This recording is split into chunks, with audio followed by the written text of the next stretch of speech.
Top quality और consistent performance के लिए सिर्फ सिल्वर पंप नाम याद रखना।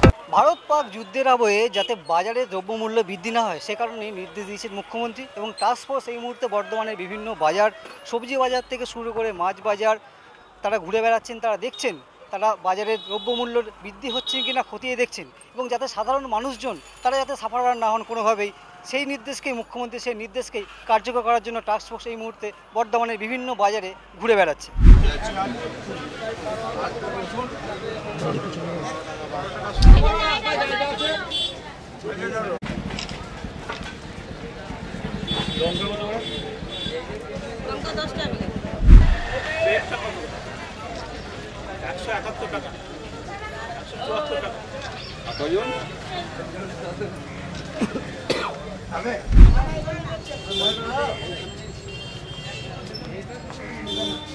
আমরা মূলত জেলা প্রশাসনের নির্দেশে আমাদের টাস্ক ফোর্স বিভিন্ন দপ্তরের অফিসিয়ালদের নিয়ে আজকে আমরা স্টেশন বাজারে পরিদর্শন করলাম।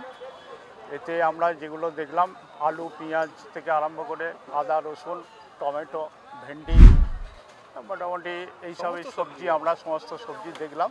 তাতে করে আমরা যেটা দেখলাম যে আলু 17 থেকে 18 টাকা কেজি দরে বিক্রি হচ্ছে, পেঁয়াজ 17 থেকে 20 টাকা দরে বিক্রি হচ্ছে, আদা বিক্রি হচ্ছে আপনার 8 টাকা শ হিসাবে, আর রসুন বিক্রি হচ্ছে ওই 12 থেকে 15 টাকা শ।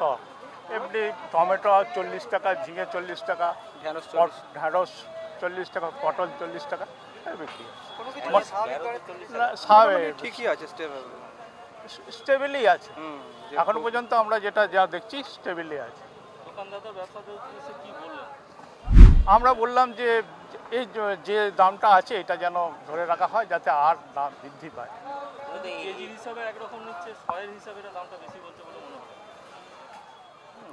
এইটা আমরা অতটা খুচরো ওয়েট যায় এবং ওয়েটের উপর তো নির্ভর করে। 1 লক্ষ নিলে অনেকটা সুবিধা আছে, বাটটা যায় তার থেকে মুখ্যমন্ত্রী নির্দেশ দিয়েছে একদম সম্ভাবনা আছে যে দাম কিছু অসাধু ব্যবসায়ী এরকম কিছু করতে পারে। হ্যাঁ, যেটা মুখ্যমন্ত্রী বলেছে সেই জন্য জেলা প্রশাসন নির্দেশ দিয়েছেন এগুলো যাতে দামটা না বাড়ে, আমরা হোর্ডিংটা না থাকে এটা আমাদের দেখার। সাধারণ মানুষ যাতে করে বিপদে না পড়েন দ্রব্যমূল্য বৃদ্ধির কারণে। এই অভিযান মূলত কেন?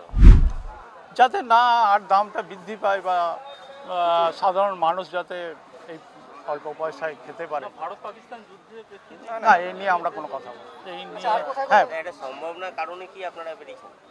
হ্যাঁ, সে তো একটা কারণ আছে যাতে আমাদের দাম বৃদ্ধি না হয়, যাতে দাম বৃদ্ধি না হয় সেটাই যুদ্ধ। আমরা মূলত যাব এরপর যাব আমরা রথতলা বাজার যাব আর তেঁতুলতলা বাজারে। বর্ধমান থেকে ক্যামেরায় গোপালের সাথে মনোতোষ, TV9 বাংলা।